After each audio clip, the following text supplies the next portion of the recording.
Good afternoon everyone. আমি চলে এলাম একটা চকলেট কেকের রেসিপি নিয়ে তোমাদের সাথে শেয়ার করতে। তো সেদিন শুধু কেকটা শেয়ার করেছিলাম, তো বলেছিলাম রেসিপিটা পরে শেয়ার করব।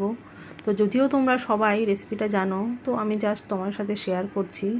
আর দেখো, কেকটা কিন্তু ভীষণ ইয়াম্মি হয়েছিল খেতে।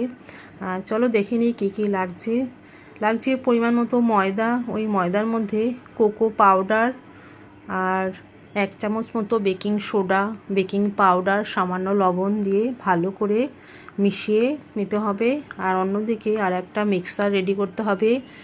1 কাপ মতো তেল আর 2টো ডিম আর চিনি, পরিমাণ মতো চিনি পেস্ট করে, আর ওর মধ্যে একটু 1 ফোঁটা ভ্যানিলা এসেন্স দিয়ে এই মিক্সারটা করেছিলাম।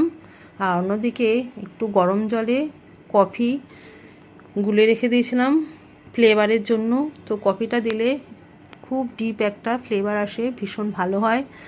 তো এই মিক্সারগুলো দিয়ে ভালো করে ব্যাটারটা ফেটাতে হবে।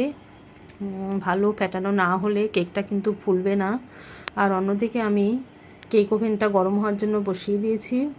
আর বাদামগুলো কেটে রেডি করে নিয়েছিলাম, আলমন্ড বাদাম আর কাজু বাদাম। তারপর ওই ব্যাটারের মধ্যে বাদামগুলো দিয়ে ভালো করে মিশিয়ে নিয়ে আমি ব্যাটারটা কেক ওভেনে দিয়ে দিয়েছিলাম।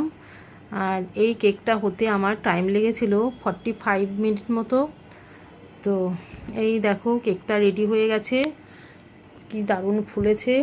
আর কেকটাকে আরও একটু ইয়াম্মি বানানোর জন্য আমি এই কেকের ওপরে একটু চকলেট স্প্রেড করে দিয়েছিলাম। আর খেতে আরও সুস্বাদু হয়েছিল। তো বাচ্চারা তো ভীষণই খেতে পছন্দ করে চকলেট কেক। তো বন্ধুরা, তোমরা কিন্তু বাড়িতে একবার বানিয়ে দেখতে পারো, খুবই ইজি, কোনো ঝামেলা নেই।